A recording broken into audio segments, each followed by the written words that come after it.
I stopped being physically intimate with my husband because our connection faded. His constant grumpiness and unkindness toward me and the kids have made our home cold, and despite my wishes, it seems we're heading toward divorce. I stopped being physically intimate with my husband 7 months ago. Why? The comments on your thread basically said why.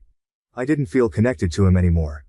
When I reflect on the early days of our marriage, there was a lightness between us, an easiness that seemed to permeate days and fill our home with laughter. We used to communicate with a look, understand each other's silence, and cherish the moments caught between the demands of daily life. He was my confidant, the person who made me feel seen and cherished. I remember the way he used to tuck a strand of hair behind my ear, or how his hand would find mine across the crowded spaces of our lives. Those gestures, seemingly insignificant, held the weight of promises and the warmth of enduring love. Then, gradually, the atmosphere shifted. The buoyancy that had defined our relationship began to dissipate, replaced by a heaviness that neither of us could clearly identify at first. After we had kids, those signs of affection went 100% to his children. However, it wasn't just about the kids, though their arrival certainly reshaped our world in profound ways. It was something deeper, a fundamental change in how he saw me, or perhaps, in how he chose to express his feelings. I became an afterthought. Worse actually, I became an annoyance. At first, the change was slight. His smiles perfunctory and his once frequent caresses had become rare. Every time I walked into the room, the light in his eyes seemed to go out, as though I were a burden rather than a blessing. It was a silent anguish that intensified with every apathetic look and harsh comment, hurting in ways I was unable to put into words. Our conversations, once filled with shared dreams and playful banter, became logistical exchanges primarily focused on the kids or household duties. I tried to bridge the widening gap, reaching out with tentative words of affection, or attempting to initiate the kind of spontaneous intimacy that had once come so naturally to us. Each effort seemed to meet with a wall of indifference or, worse, irritation. The more I pressed, the more he withdrew, until the distance between us felt insurmountable. I could never do anything right. I was, by his words, always forgetting, and lazy, for small things, such as forgetting to put leftovers in the fridge. The man who used to light up my world now cast long shadows over our home. His frustration seemed to simmer just below the surface, erupting over trivialities. He criticized more than he complimented, and what was once playful teasing now felt like pointed jabs. I recall one really depressing night. The kids had been particularly rowdy, and I had spent hours trying to settle them into bed. I entered the kitchen, exhausted, and saw him glaring icily at the shambles that had been left on the counter. He angrily asked, "Can't you just clean up after yourself?" It felt colder here than it had outside that night. His words stung, not because of their severity, but because of what they represented. A deepening void filled with resentment and misunderstanding. I looked at him, really looked, and saw a stranger where my husband used to be. The air in our house grew thick with unspoken resentments, and as much as I tried to penetrate the silence, my efforts seemed to only drive us further apart. His moods became a barometer for our daily life, unpredictable and often stormy. His words hurt, but more than his words did when he was grouchy, which was most of the time these days. There was an underlying coldness about him that permeated every part of our house. So obviously over time, I don't really feel safe with him, or even enjoy hanging out with him. The irony is that I love him so much that I want to be physically intimate with him because he's great in bed and selfless. But I just don't desire him. He's not kind to me or the kids when he's grumpy, which is most of the time. I tried to explain, to tell him how much I missed him, how much I missed us. "We could have a perfect life," I said, my voice barely above a whisper. "Just be happy, enjoy us. That's all I want, kind words, no criticism, small touches. We'd be having so much sex. But nah, that's too hard. What he's decided to do is withdraw. Give up. Marriage light, he calls it. No talking. No interaction. If he doesn't get sex, he's going to just do the bare minimum, for the family. Because sex comes first, then he'll be nice.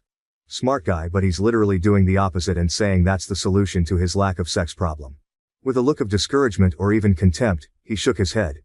He turned his back on me and whispered, "It's not that simple." And it was then that I understood that the everyday affirmations of love and respect that had been steadily eroding were the answer, something he either failed to perceive or was unable to understand. Even though I don't want a divorce, it's clear that we are moving toward one. It was clear that we were spiraling toward an end neither of us had envisioned on our wedding day, driven there by lost connections and unmet needs. The irony was that, although we both desired intimacy, we were unable to bridge the widening gap. Update. One evening, as I was setting the table for dinner, our youngest, Mia, accidentally knocked over a glass of water. The sound of shattering glass echoed like a gunshot in the tense air. I held my breath, bracing for his reaction. True to the new norm, he stormed into the kitchen, his face contorted with frustration. "Can't you kids do anything right?" he snapped at her. Mia, only 7, her eyes wide and brimming with tears, recoiled as if the words were physical blows. I rushed to her side, but the damage was done. She was shaking, a small scared shadow of the bubbly child she once was. That night, after I had tucked Mia into bed and soothed her fears, I confronted him. "You can't keep doing this to the kids," I said, my voice firm despite the trembling I felt inside. "They're afraid of you. You're supposed to be their protector, their hero, and you're turning into the monster under their bed." He paused, and for a moment I thought I saw a flicker of realization in his eyes. But it passed quickly, and he shrugged off my concerns.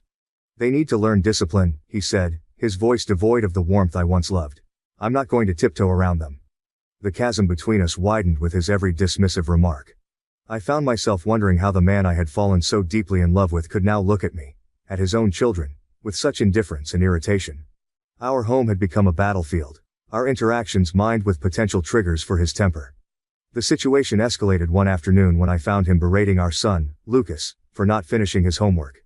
His tone was harsh, his words sharp, and I saw in Lucas the same fear that had gripped Mia. I stepped in, unable to hold back any longer. "Stop it. Just stop," I shouted. "They're just children, you're tearing them apart." He turned on me then, his anger no longer contained. "And what about you?" he retorted. "You're so busy defending them. You don't see the stress I'm under. You don't see me at all." I realized then that this was more than just a rough patch. We were at a breaking point. His unwillingness to seek joy with us, his relentless negativity. It wasn't just pushing me away, it was affecting our children deeply. Each day left emotional scars, and I feared the long-term effects it would have on them. The home that once held laughter and love now felt oppressive, a place where joy was suffocated under the weight of constant criticism and discontent. Edit. I'm not here for advice despite the flair.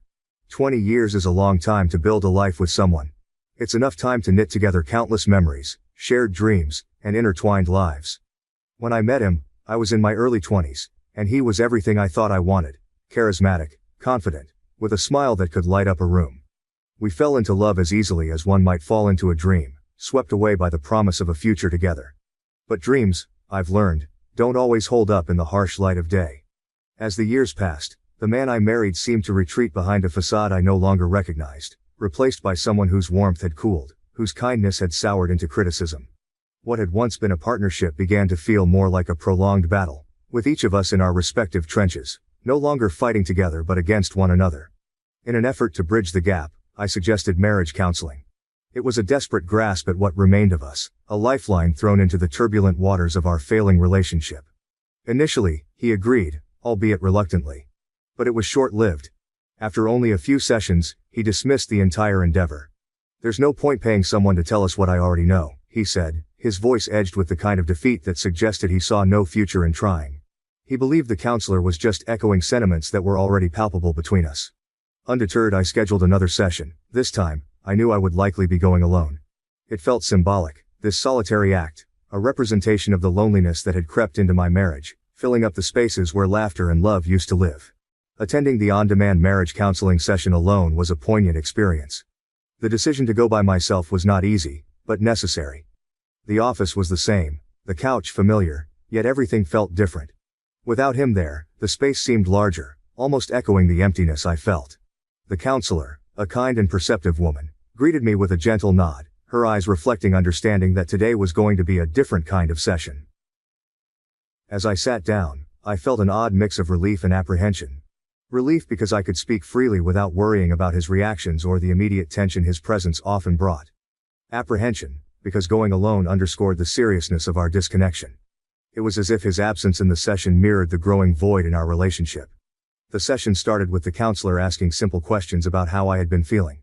Speaking without him there, I found my words flowed more easily. There was no need to look over, to gauge his reaction or to temper my words to keep the peace. I talked about the loneliness, the sadness of feeling unpartnered in what was supposed to be a lifelong partnership. I shared the yearning for kindness, the need for a space where I wasn't constantly critiqued but understood and accepted. The counselor listened intently, occasionally guiding the conversation deeper into my feelings of disillusionment and loss. She asked about what happiness looked like for me now, in the current context of my life. This question stumped me. I had been so focused on trying to salvage whatever was left of our marriage that I hadn't stopped to consider what my own happiness might look like independently of him.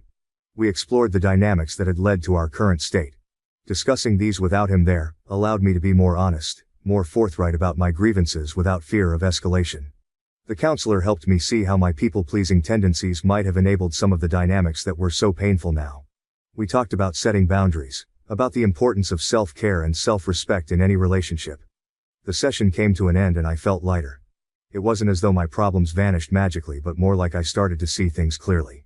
By sharing my fears and worries openly, I felt stronger.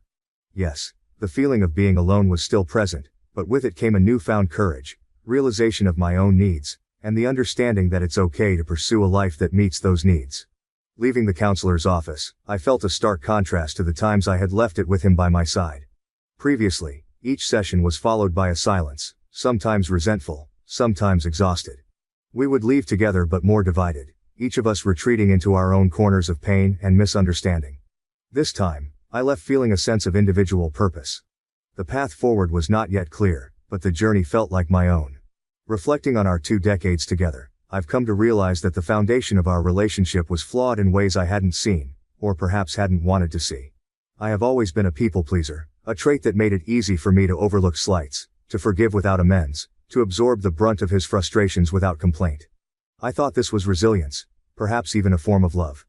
But there is only so much one can bear before realizing that what is being carried is not shared weight but a unilateral burden. Now, as I contemplate attending counseling alone, it feels like both an end and a beginning. It's an admission that while I can work on myself, I can't force him to engage with me in this process. The love I have for him persists, a stubborn flame not easily extinguished even by years of hardship. Yet, loving him no longer means sacrificing my own well-being. I've fallen out of love with the man he has become, even as I cling to the memory of the man he once was. The mutual respect, compassion, and kindness I yearn for are fundamental, yet they seem like foreign concepts to him now. My hope for a free space, where mistakes are met with understanding rather than contempt, feels like a modest ask in the grand scheme of a shared life. Yet, it's become a cornerstone of what I need to thrive, not just survive. As I face the possibility of attending counseling alone, it's not just the unraveling of our relationship that occupies my thoughts, but the reconstruction of my own sense of self. It's about reclaiming my right to a life where respect and kindness are not just occasional graces but consistent presences. Whether this path leads to reconciliation or separation remains unclear, but what is certain is my commitment to seeking a better, healthier way forward, for myself, and hopefully, for our children too. I used to be a people pleaser, but then I've realized life is short and I deserve a free space to make mistakes and do my own thing.